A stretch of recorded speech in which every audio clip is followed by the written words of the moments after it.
ప్రార్థన చేస్తున్నాం కదా.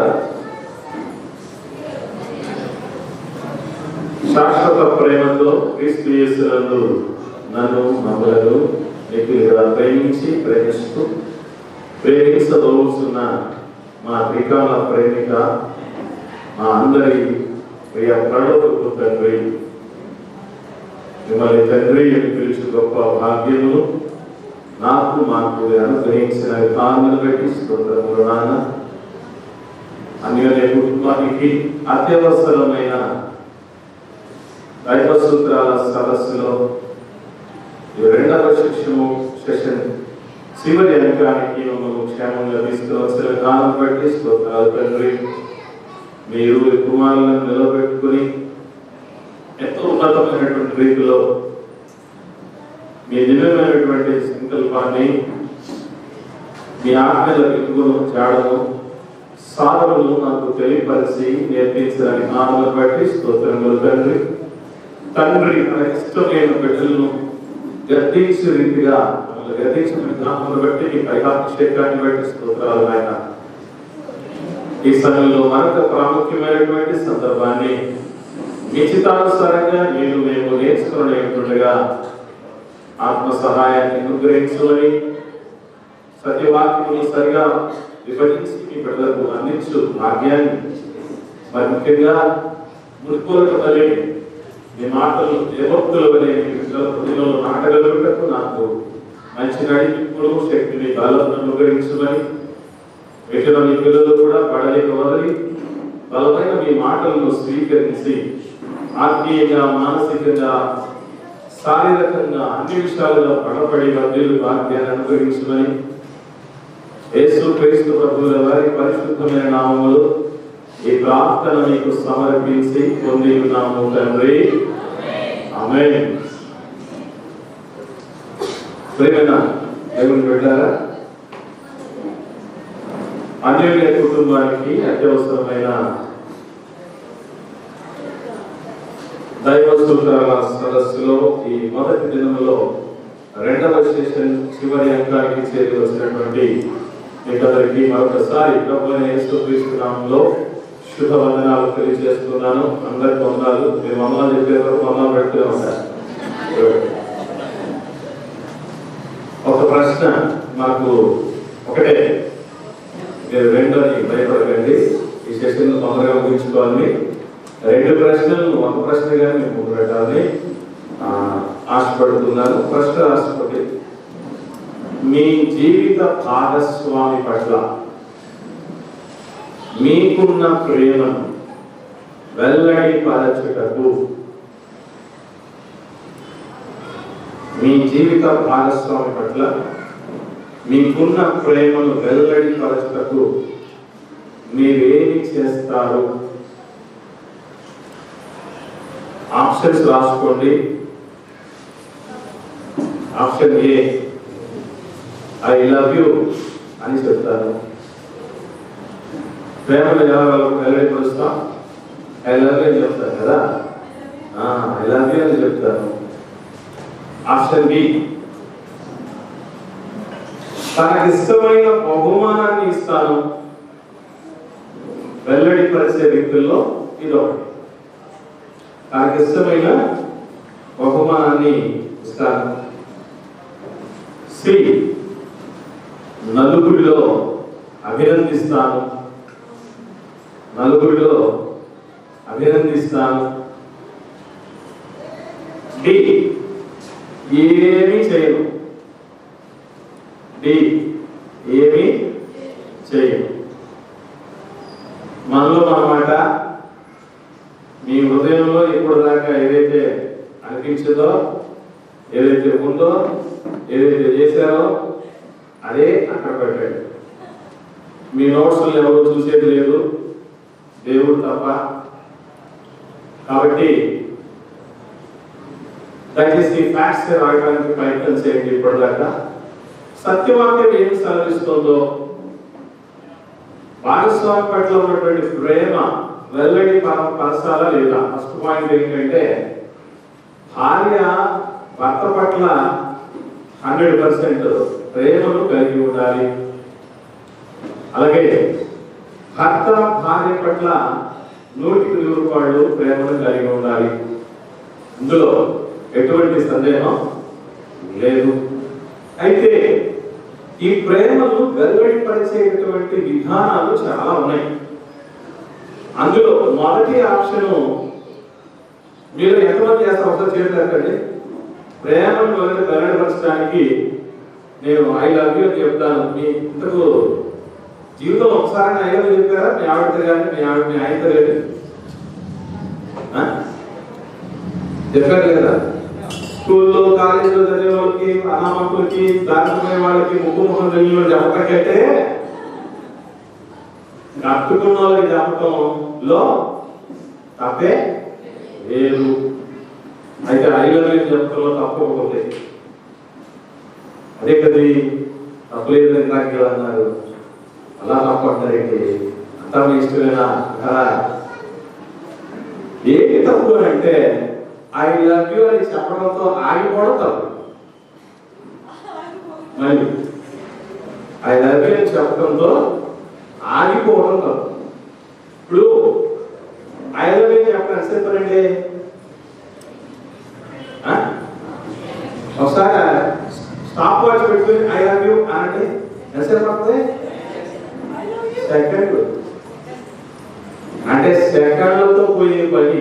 కానీ నిజంగా ప్రేమ ఉన్నది అని వెల్లడి పరచడానికి మాత్రం అది సెకండ్లతో సరిపోయేది కాదు, గోరుతో పోయేది కాదు, చాలా సవాళ్ళతో కూడుకున్నది. చాలా మంది భార్య భర్తలకు తెలియని విషయం తెలుసు పిల్లరా. ఎవరి మీరు ఎంతగా ప్రేమిస్తున్నారని నాకు ఈ రోజే తెలిసిందండి. ఇప్పటిదాకా ఎందుకండి ఈ ప్రేమ దాచుకున్నారు అనే బాధలు ఉండొచ్చు. అసలు నన్ను ఎంతగా ప్రేమిస్తున్నారని నాకు ఈ రోజే అర్థమైంది. ఇంతవరకు నేను అపార్థం చేసుకున్నాను. ఎందుకు దాచుకున్నాను ఈ ప్రేమని అంటే మనలో అంతా ప్రేమను దాచుకుంటారు. ఏం చేస్తారు? తప్పులు మాత్రం లోకానికి చెప్తారు. భార్య భర్తలతో లోకంలో ఉన్న సంబంధాలతో వచ్చిన గొడవ ఎప్పుడైనా గుర్తుపెట్టుకోండి. మంచి చెడు విషయంలో మనం ఎలా స్పందించాలి అంటే ఒక హాస్పిటల్ మీద ఒక విషయం రాస్తారు. అదేంటంటే మా సేవలు మీకు నచ్చితే 10 మందికి చెప్పండి. ఒకవేళ మా సేవలు మీకు నచ్చకపోతే మాకే చెప్పండి అన్నారు. అసలు ఎంత మంచి మాట అంటే ఈరోజు మనం దానికి రివర్స్. అవునా? ప్రేమంతా లోపల దాచుకుంటాం, ద్వేషం అంతా వెళ్ళగలుగుతాం. ఇప్పుడు వెళ్ళగట్టిన ద్వేషాన్ని చూసి చాలా మంది ఏమనుకుంటారు? వీళ్ళతో ద్వేషమే తప్ప ప్రేమ లేదనుకుంటారు. ఇంకో విషయం, దేవుడు ప్రేమ ఉన్నాడు కదా, ఐ లవ్ యూ అని చెప్పి ఈ భూమిని చేయలేదనుకోండి. ఐ లవ్ యూ అని చెప్పి అమ్మగారితో మనలు చేయలేదనుకోండి. ఐ లవ్ యూ అని చెప్పి ఈ భూమి మీద అనుకూల వాతావరణాలు కలగజేయలేదనుకోండి. ఐ లవ్ యూ అని చెప్పి మనం ఎదిగించలేదనుకోండి. క్యాలెండర్లు అక్కడ ఉన్నాయి, అన్ని చూసారా లేదు మీరు? నవంబర్ డిసెంబర్ ఆ నెలలో క్యాలెండర్ ఉందా? నవంబర్ డిసెంబర్ నెలలో ఒక మంచి ఇమేజ్ అక్కడ ఉంది, దేవుడు చేసిన మేలులు అని. అందులో ఏమేం చేశాడు? డిసెంబర్ నెల దేవుడు ఏమేం చేశాడో అందులో పొందుపరచడం జరిగింది చక్కగా. ఇందులో దేవుడు తల్లి గర్భంలో ఉన్నప్పుడు మనల్ని ఎట్లాగా పిండంలో ఉన్నప్పుడు సంరక్షించాడు, ఎదగడంలో ఇట్లా నుంచి ఇలా పెద్దగా ఎదగడంలో మీసాలు సంపగిలో రాయటం ఎన్ని చేస్తుంటాయి కదా, ఆ స్థితికి ఎదిగించింది ఆయనే. తర్వాత వివాహం, ఏకాలను సంసారాలుగా చేసింది. ఆ తర్వాత పవర్ఫుల్ గిఫ్ట్, అన్నోళ్ళ గిఫ్ట్. పెళ్ళిలో అందరూ గిఫ్ట్లు ఇస్తారు, కానీ దేవుడు గిఫ్ట్ ఇస్తాడు. పెళ్ళి అయిన తర్వాత చాలా కాలానికి ఈ గిఫ్ట్లు చాలా పవర్ఫుల్. ఎప్పుడు నాతోనే ఉండదు గిఫ్ట్ కదా. సో ఇన్ని పేర్లు ఆయన చేశాడు. ఇదంతా ఆయన ప్రేమను వెల్లడిపరచడం. దేవుడి ప్రేమ కనబడుతుంది, మనకి కళ్ళ ముందు కనబడుతుంది. మన ఆకారాలు చూసుకున్నా కనబడుతుంది, ఈ ప్రకృతిని చూసినా కనబడుతుంది. ఎక్కడెక్కడ గమనించినా కూడా ఆయన ప్రేమ చాలా స్పష్టంగా వెల్లడింది. స్పష్టంగా దేవుని ప్రేమ వెల్లడైనా కూడా దేవుని సరైన రీతిలో అర్థం చేసుకోలేని పరిస్థితుల్లో మనం ఉంటే,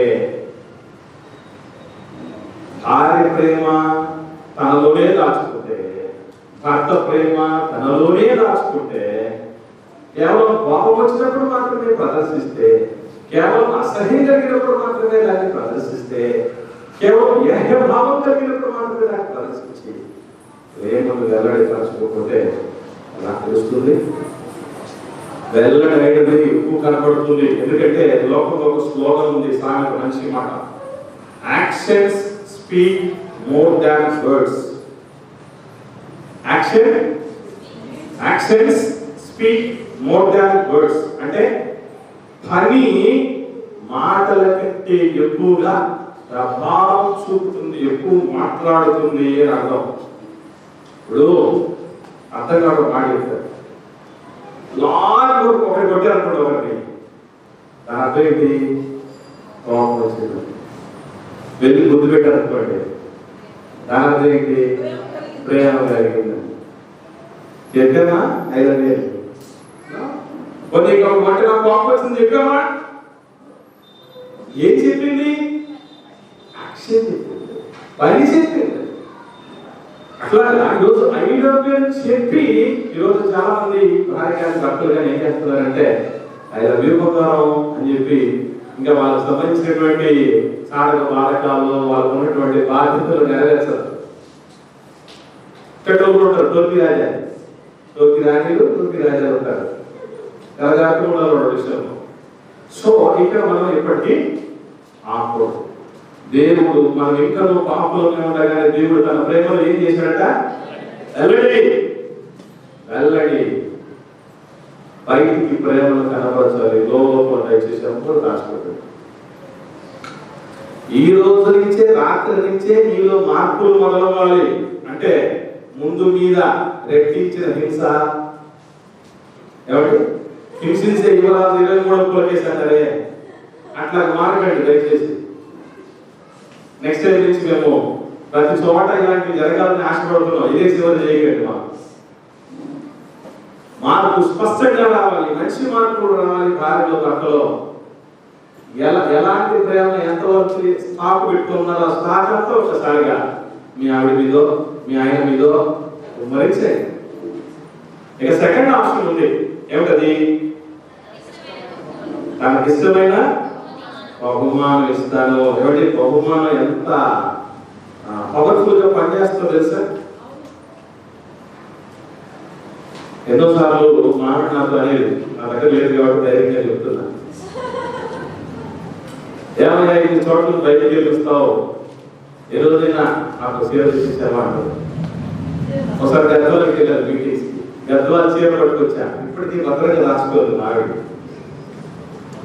పెద్ద అమ్మాయి చీరగా ఉన్నప్పుడు, అంటే ఒక 2 years వయసులో ఉన్నప్పుడు వెళ్ళి గద్వాల మీటింగ్స్ వెళ్ళి గద్వాల చీర తీసుకుని వస్తే ఇప్పటికి దానికి 13 ఏళ్ళు ఆ పాప. అంటే 11 సంవత్సరాల క్రితం తీసుకొచ్చినటువంటి చీర జాగ్రత్తగా దాచుకోండి. పెళ్లి చీర కూడా పోయింది. కారణం ఏంటంటే మా ఆయన నా కోసం తెచ్చిచ్చిన మొదటి చీర అని దానికి పేరు. ఇంకోసారి ఏం చేశారంటే ఒక మంచి మందమైనటువంటి గిన్నె తీసుకొచ్చి ఇచ్చాడు మావిడికి. ఆ గిన్నె పోయినందుకు చాలాసార్లు నాతో కొట్లాడింది. బంగారం వేయనందుకు కొట్లాడేది, జ్ఞానందుకు కొట్లాడేది. కారణం ఏంటంటే నువ్వు నాకు తెచ్చిచ్చిన మొదటి వచ్చాయి అన్నది. అంటే గిఫ్ట్ అనేది భార్య భర్త ఇచ్చినప్పుడు మనకు చాలా మంది చాలా గిఫ్ట్ ఇస్తూ ఉంటారు.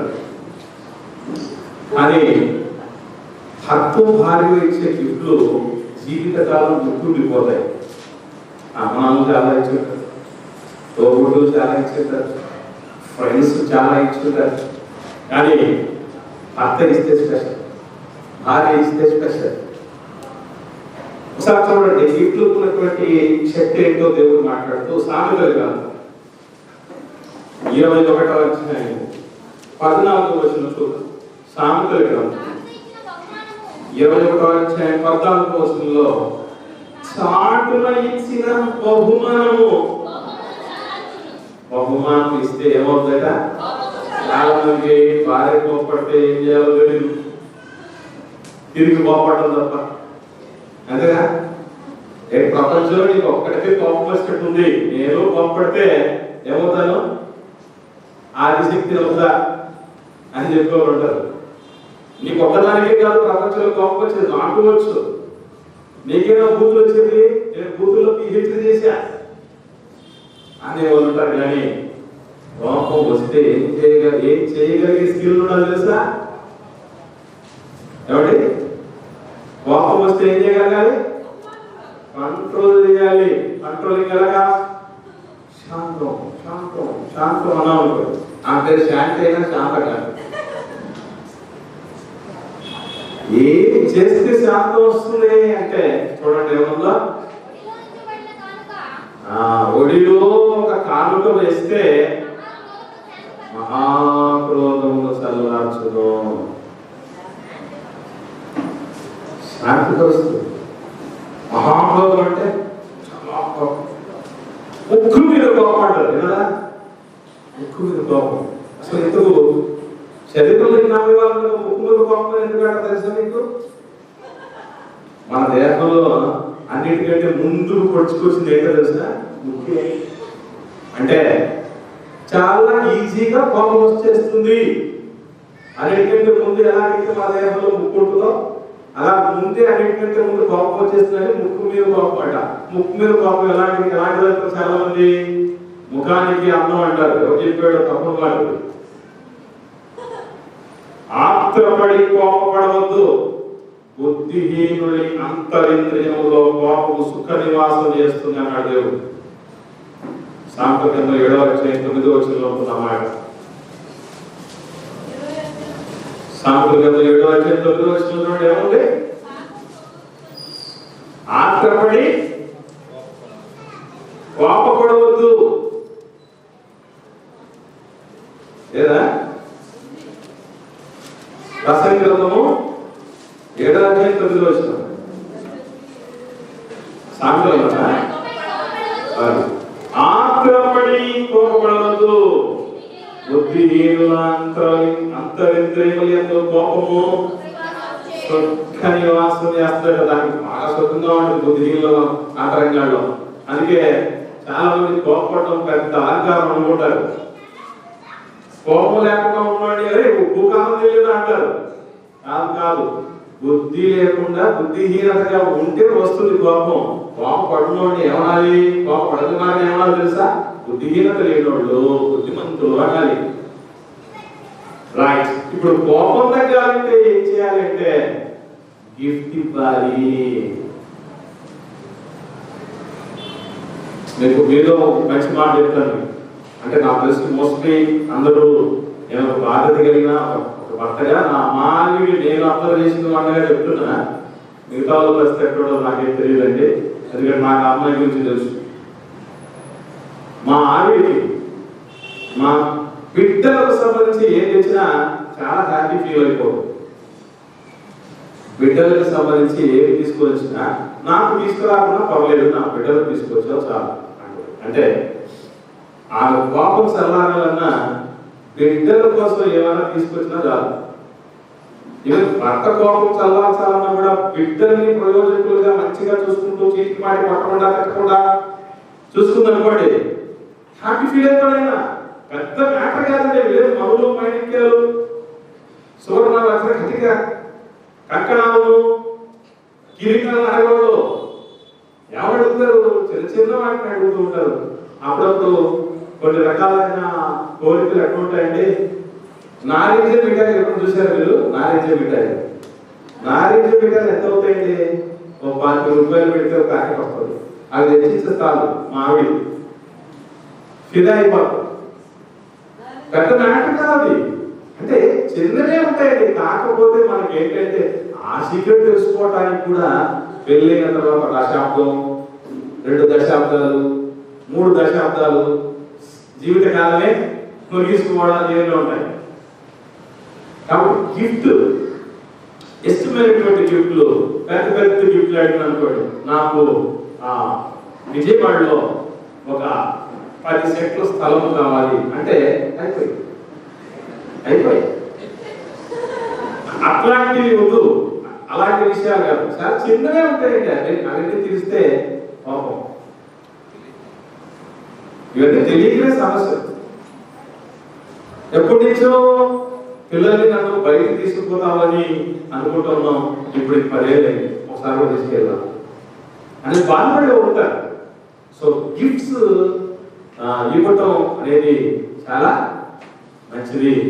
దయచేసి ఒకవేళ భార్య భర్త సింగిల్ గా వస్తున్నా, డబ్బులుగా వచ్చినా, ఈ మధ్య గ్యాప్ లో నీకు ఇష్టమైన గిఫ్ట్ ఏదైనా ఉంటే అసలు నా కెపాసిటీ చూసి చెప్పు అని అడగండి. చెబుతారో దాన్ని తీసుకుడానికి ప్రయత్నం చేయండి. తర్వాత లాస్ట్ వన్ ఉంది, చాలా మంచిది. 3వ ఆప్షన్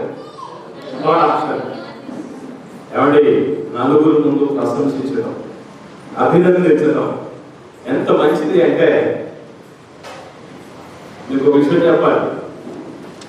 ప్రశంసను పన్నీరుతో పోలుస్తారండి. ప్రశంస పన్నీరు లాంటిదే. ప్యాకెట్ వెళ్తే కోపం వస్తుంది, పన్నీరు వెళ్తే ఆనందం కాదు. అవునా? సెట్గా జరగబడి సెట్ కలుగుతున్నారంటే అది వేసుకోవచ్చు.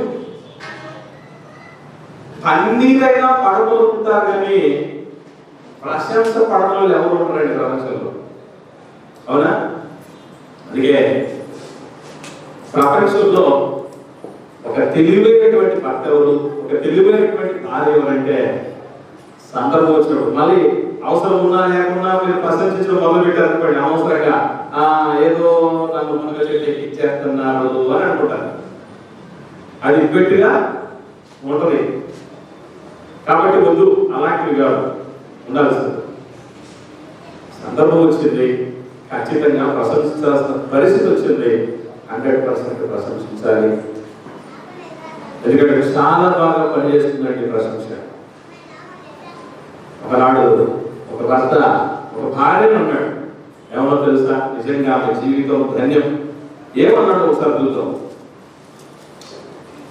సామెతల గ్రంథం 31వ అధ్యాయము 29వ వచనం చూద్దాం. సామెతల గ్రంథం 31వ అధ్యాయము 29వ వచనంలో, చాలా మంది కుమార్తెలు పతివ్రత ధర్మమును అనుసరించి ఉన్నారు గాని వారందరినీ నీవు మించిన దానవు అని ఆమె పెరిమిటి ఆమెను పొగడును. ఈ పొగడేదో నాకు గుర్తురాదు, ఈ మాట ఎందుకు నాకు గుర్తొస్తారు. ఏ దేశం వెళ్ళినా ఎందుకు కాదు ఒకడరా నీ తల్లి భూమి భారతిని పొగడకపోయినా పర్లేదు, నీ ఇంట్లో ఉన్న భారతిని పొగడకపోతే చాలా కష్టం. ఏమండి, ఎంతో మంది పద్ధతులు నేను విన్నాను కానీ ఫస్ట్ టైం వినే చూస్తున్నా. వాళ్ళందరినీ ముందే తిరుగుడు అమ్మాయి ఎవరి ఎంత బాగా పనిచేస్తుందండి, బూస్లా పనిచేస్తుంది. ఎప్పుడు అంటాం, అసలు భోజనం చేసి ముందు పెట్టిన తర్వాత భార్య ఒక మాట అడుగుతున్నాడు, ఏమని 50 నడవకపోయినా భర్తను అడుగుతుంది, ఏమండి ఎలా ఉంది, నీ మొహంలో ఉంది అంటాడు. చెప్పేటప్పుడు కూడా ప్రశంస స్కిల్ అది కదా, అందరికి వచ్చేది కదండి. మళ్ళీ ఎలా ఉంది అని అంటే, చంద్రబింబంలా అచ్చం నీ ముఖంలో ఉంది. ఇది పడితే నీ మొహంలో ఉంది అనడం పడితే ఇంకెలా ఉంటుంది, చాలా బాగుంది నీ మొహంలో. రెండో ఒకటే కానీ మొదటి దాంట్లో బాధ కలిగించేటటువంటి విషయం మేనరిజం అంటారు. మేనరిజం బాధ కలిగించే మేనరిజం ఉంది మొదటి దాంట్లో. రెండో దాంట్లో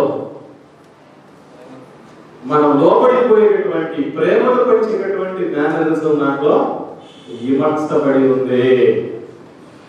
ఒకవేళ గుర్తుంచుకోండి, పొరపాటున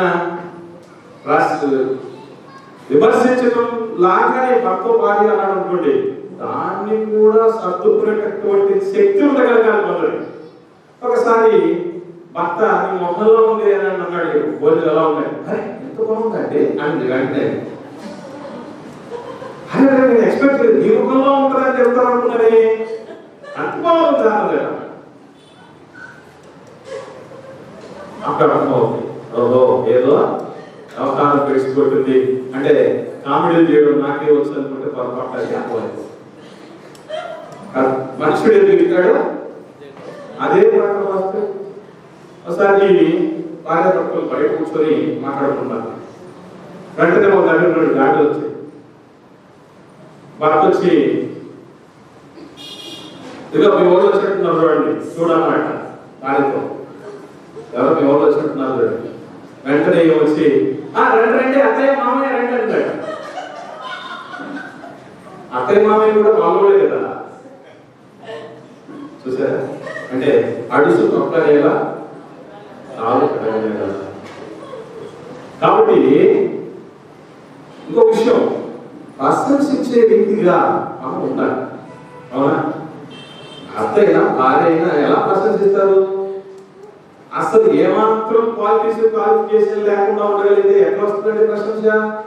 ఊరికే పోయాడు అనుకుంటారా? భర్త ఇక్కడ 31వ వచనం నుండి ఆమె యొక్క గుణగణాలు అత్యద్భుతమైనటువంటి రీతిలో గుణవతి అయినటువంటి భార్యని, ఆమె ఉదయాన్నే లేచి తన ఇంటి వారి కొరకు భోజనం సిద్ధపరుస్తుందని, పొలం తీసుకుంటుందని, అలాగే వాళ్ళకు కుటుంబ సభ్యులకు వెట్టగలగటానికి బట్టలు నేసి తయారు చేస్తుందని, వాళ్ళ ఇంటి వారి నడతలు తిండి కనిపెడుతుంది అని, జ్ఞానము కలిగి తన నోరు తెలుస్తుంది అని, ఎన్ని రకాలు పనివారికి ఆహారం సిద్ధపరుస్తుందని, ఇంట్లో ఉన్న భార్య పిల్లలకి భర్త పిల్లలకి సిద్ధపరచలేదు తల్లి. ఊరికి వస్తుందండి స్పందించే హృదయం నుంచి వచ్చేదానికి ప్రశంస అంటే అంశంలో వచ్చేది. అలా స్పందింప చేయాలి. మన జీవితంతో దేవుడు ఇచ్చినటువంటి బుద్ధి జ్ఞానాలతో, ఆయన ఇచ్చినటువంటి మేళకు వాళ్ళతో.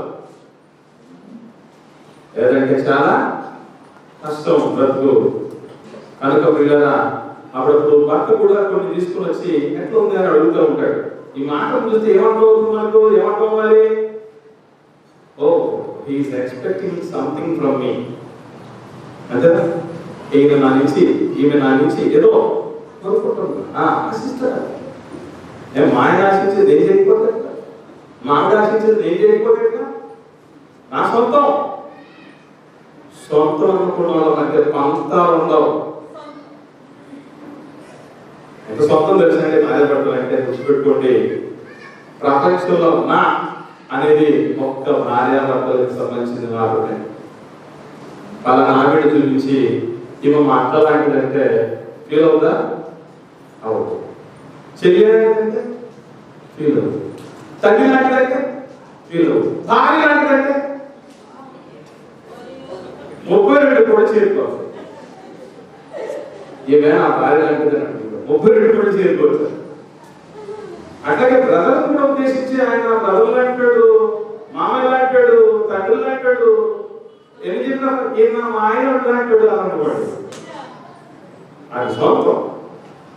అందుకే బైబిల్లో భార్యని భర్తను ఉద్దేశించి అప్పుడప్పుడు దేవుడు అంటాడు స్వపురుషుడు, అంటే సొంత పురుషుడు, సొంతం, నీకే సొంతం. మన భార్య ఉందే అనకూడదు, నా భార్య అనాలి. మన మొగుడు ఉన్నాడే అనకూడదు, నా మొగుడు అనాలి. అంత సొంతం, అంత సొంతమైన వాళ్ళ మధ్య బహుమానాలు ఇచ్చుకోలేకపోతారు.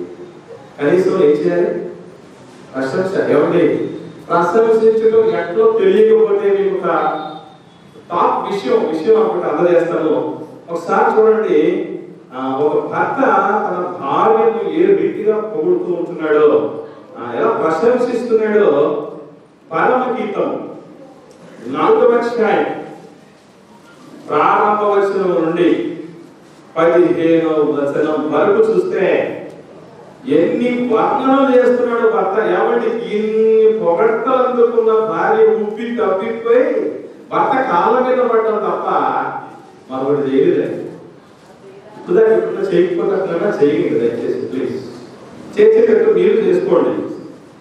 ఏమన్నట్టు పిల్లరా ఓ మై డియర్, నీవు సుందరివి, నీవు సుందరి. 2 సార్లు ఏమండి పేరు పిలుస్తారే కోర్టులో, వెంటయ్య వెంటయ్య వెంటయ్య అన్నాడు. నువ్వు సుందరివి. ఒకసారి నువ్వు సుందరివి. ఎప్పుడైనా మనం పిలిచారండి మీ ఆవిడ గారిని, మీ ఆయన గారిని పిలిచారు ఎప్పుడన్నా? పిలిచేటప్పుడు కూడా ఏమండి మీ ప్రేమ తగలబెట్టా. చాలా మంది ఎవరు పిలుతారు తెలుసా? మొగుడు కర్రోడు అంటుకోండి, మాలాగా కర్రోడా పిలుతారు, కర్రీ అంటారు. ఇదేం పోయి కాదు. ఎవడైనా నీకు వచ్చినోడు వాడే రాజు. రాజు మెచ్చింది రంభ, రంభ మెచ్చిందే రాజు. కాబట్టి పిలిచేటప్పుడు కూడా పిలుపు ఎట్లా ఉండాలంటే, ఓ నా రాణి అని ఆయన పిలిస్తే ఓ నా రాజా అని అనాలి.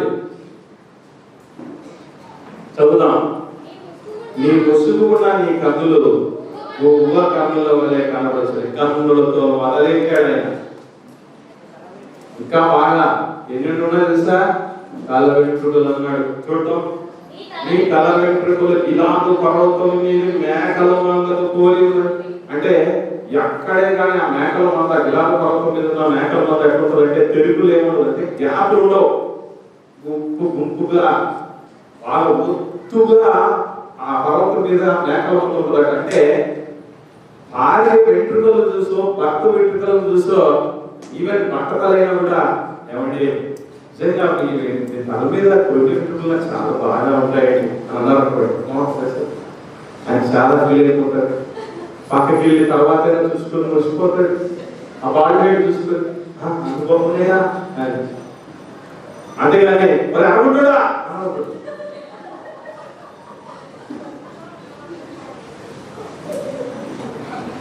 చిన్న జంతు కొందరికి వస్తుండదండి. ముఖ్యంగా కర్లు హెయిర్, మాలాంటి కర్లు హెయిర్ అమ్మాయిలు ఉన్నాయనుకోండి, పెద్దగా కర్రలు అక్కడే కుతులుగా ఉంటాయి. దాన్ని చూసి ఏంటి నీకు ఇంకా సవరణ రాలేదు, సవరణ చేసేస్తున్నావు. ఉన్నాయి కూడా చేసి ఆలోచనలు ఎక్కువ చేసి అప్డేట్ కూడా పోగొట్టని చేస్తారు. మనకు దేవుడు ఏది ఇచ్చాడో అదే మనకు గొప్ప. ఉన్న వాటిలో ఏం చేయమన్నాడు? ఇదేంటో ప్రపంచంలో మొగుడు తప్ప అందరూ బాధపడతారు, ప్రపంచంలో భార్య తప్ప అందరూ బాధపడతారు. దీన్ని ఏమంటారు? పోయే కాలం అంటారు. వినాశకాలే విపరీత బుద్ధి. ఎంతమందిని చూసినా ఇలా లేరు అలా బయటికి కాదు, ముఖస్థుతి కాదు. మళ్ళీ నిజంగానే అది కరెక్ట్, అదే కరెక్ట్. పట్టుకున్నంత వరకు మీకు ఎంత వయసు వచ్చినా మీకు హీరో, సహోదరి మనకు హీరో ఎవరు? మీకు ఇష్టమైన హీరో అంటే ఎవరు? పనిమానుడి పేరు చెప్తారు. సినిమా హీరోల పేరు చెప్తారా? వాడిని కట్టుకున్నారు మీరు. పెళ్లి అయ్యేంత వరకు మీ నాన్న సూపర్ హీరో మీకు బ్రతుకుల్లో, ఆ తర్వాత మీ ఆయనే మీ సూపర్ హీరో. ఇక ఏ రకాలైన హీరోలు అనుకుంటారు, అన్ని రకాల హీరోలు ఆయనే.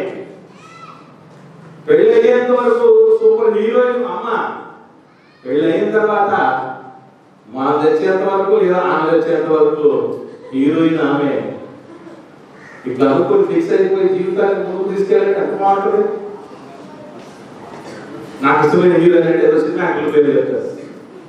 ఎంత మర్చిపోరు తెలుసా? ఓ మా హీరోయిన్ అంటే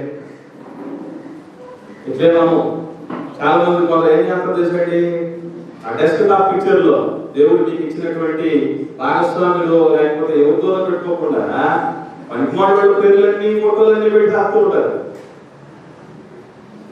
అర్థమవుతుందా? గుర్తుంచుకోండి పిల్లల, మీ డీపీ మారాలి. అది మారాలంటే ఇక్కడ ఆలోచనలు మారాలి. ఏం మారుతుందో మరి మీ ఇష్టం. ఇంకా ఎన్ని పొగుడుతూ వస్తున్నాడంటే పెదవులు వదిలిపెట్టలేదు, నోరు వదిలిపెట్టలేదండి. ఎన్ని రకాలుగా ఆమెను పొగుడుతూ వస్త్రాలను కూడా వదిలిపెట్టలేదండి. 11వ వయసు చూడండి, ప్రాణేశ్వరి నీ పెదవులు తేనెలున్నవి, నీ జీవ కింద మధుర క్షీరములు కలవు. మధుర క్షీరం, క్షీరం అంటే పాలు, జిహ్వ అంటే పెదాలు, నీ పెదాల కింద పాలు ఎవరి పాలు అయిపోయినట్టయితే రాళ్ళకి మించిన పాలు ఎక్కడ నాకండి మళ్ళీ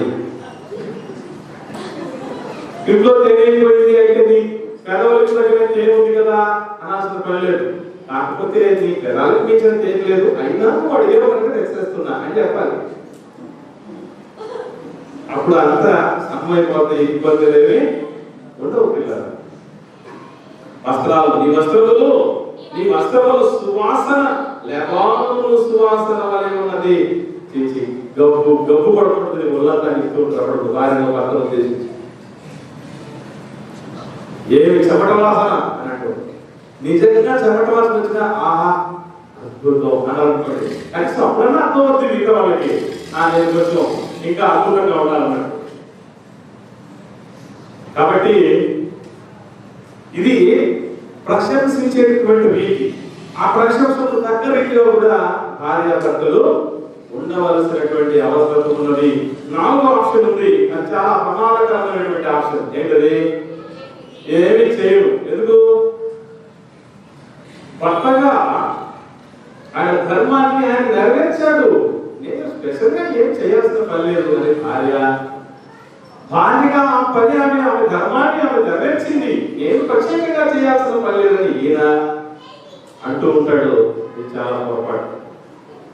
మొదటి ఆప్షన్ లో ఐ లవ్ యూ అన్న దగ్గర ఆకూడదు, అంతకు మించి ప్రేమ వెల్లడి అవ్వాలి. క్రియలతో కూడిన ప్రేమ, మాటతోనూ నాలుకతోనూ కాక క్రియతోనూ సత్యముతోనూ ప్రేమించగలగాలి. అది మొదటి ఆప్షన్ కు మందు. రెండో ఆప్షన్ ఇష్టమైన బహుమానం ఇవ్వగలగాలి. మూడో ఆప్షన్ నలుగురిలో ప్రశంసించాలి, అభినందించాలి. నలుగురిలో 4 మాటలు అనేటట్టుగా మందలించేటట్టుగా మనం ఉండవు. భార్య కానీ భర్త కానీ కొందరు ఉంటుందండి రోగం ఏంటో తెలుసా? భార్య ముందు కాకుండా ప్రపంచం అంతా చెప్తారు మళ్ళీ మంచిగానే. ఎందుకు? మామూలు చెప్తే ఏమవుతుంది? ఇదేమో చెప్పాడు, మరి నా ప్రాణేశ్వరియే నీకు చెప్పాడు, అలసైపోలేదు. మరి మీ ఆయన గొప్పతనం ఒక్కసారి నా నలుగురు ముందు చెప్పు తల్లి, మంచిది. మీ ఆవిడ గొప్పతనం ఒక్కసారైనా చెప్పు ఆయన, మంచిది. 10 మంది ముందు కనీసం ఆ పక్కన ఉన్నప్పుడు, కాస్త దూరంలో దగ్గరలో సమక్షంలో ఉన్నప్పుడన్నా అలా చెప్తూ ఉన్నప్పుడు, ఓ నా మీద ఎంత ప్రేమ ఉందా, ఎంత అభిమానం ఉందా, ఎంత గౌరవం ఉందా మా ఆయన మీద, అదే పొరపాటు చేశారు అని నాలుగు తెరుచుకొని వాళ్ళు దిద్దుకునేటట్టు చేయాలి. కాబట్టి ఇది ఆటండి, అంత సులభం కాదు. దేవుడు బైబిల్ ఏమని చెప్పాడు తెలుసా? జ్ఞానము చొప్పున భార్యలతో కాపురం చేయండి. కాపురం చేయడం తెలిసి సరిపోదు. ఎట్లా చేయాలి? జ్ఞానంతో కాపురం చేయాలి. జ్ఞాన కాపురాలు లేవు, అజ్ఞాన కాపురాలే ఉన్నాయి. అందుకే కూలిపోతున్నాయి గోపురాలు. కనుక పిల్లరా, మన భాగస్వామి మీద, అంటే మన భాగస్వామి అనకూడదు, మీ భాగస్వామి మీద ఉన్నటువంటి ప్రేమను వెల్లడిపరిచేటటువంటి రీతులు ఉన్నాయి. ఏమీ చేయకుండా మార్గం దయచేసి ఉండకండి. అది బైబిల్లో దేవుడు చెప్పినటువంటి మంచి పద్ధతి. ఈ బంధం బలోపేతం చేసుకోవడానికి ప్రార్థిస్తున్నాం. తండ్రి, పరిశుద్ధమైన నామానికి స్తోత్రాలు నాయన. దేవా, ఈ మొదటి దినపు 2వ సెషన్ మీ మహాకృప నుంచి చక్కగా జరిగించి ముగిస్తున్న విధానం బట్టి స్తోత్రాలు. రాత్రి కూడా ఆయన చివరి సెషన్ మా కోసం వేచి ఉండగా తండ్రి, మరి ఏ మాటల చేత మమ్మల్ని ఇంకను సంస్కరించి మెలకువ కలిగిన వారముగా, మేధస్సు కలిగిన వారముగా, జ్ఞానవంతులముగా మా కుటుంబాలను, మా ఇల్లులను, మా కాపురాలను కట్టుకోవాలో మాకు నేర్పమని ప్రాధేయపడుతున్నాం తండ్రి. ఇప్పటి వరకు మీరు నేర్పించిన మెలకులన్నింటినీ వేటిని మర్చిపోకుండా దేవా, వినిపించిన మేము, విన్న మీ పిల్లలు అందరూ కూడా ఆయన ధర్మశాస్త్రం విలువారు మీ దృష్టికి నీతిమంతులు కాదు, కానీ దాన్ని అనుసరించి జీవించు వారే నీతిమంతులు అని మీరు సెలవిచ్చారు. ఎన్ని చెబితే, ఎన్ని వింటే ఏం ప్రయోజనం ఆయన పాటించకపోతే దేవా, ఈ మాట పాటించడం బరువుల అపేక్ష కంటే శ్రేష్టమైనదని చెప్పారు. అటు శ్రేష్టమైనటువంటి స్థితిలో మేమందరము మాస్టర్ కొరటకు సహాయపడి మమ్మల్ని బలపరిచి నడిపించండి. పిల్లలు కడదకి తెచ్చుకొని సకాలంలో తిరిగి ప్రదేశానికి వచ్చిన ఆయన ఇంకా శ్రేష్టమైన మేలుకరమైనటువంటి స్థితిలోనికి ఆధ్యాత్మిక స్థితిని అన్ని స్థితుల్లో వర్ధిల్లే స్థితిని కలిగి ఉంటూ భాగ్యం అనుగ్రహించమని ఏర్పాటు చేసిన ప్రియ మీ బిడ్డలకు రావాల్సిన పరిసంబంధమైన దీవెనలు మెండుగా గట్టిగా కుమ్మరించమని ప్రార్థించబడు. యేసు క్రీస్తు ప్రభువుల వారి పరిశుద్ధమైన నామములో ఈ ప్రార్థన మీకు సమర్పించి పొంది ఉన్నాము తండ్రి. ఆమేన్.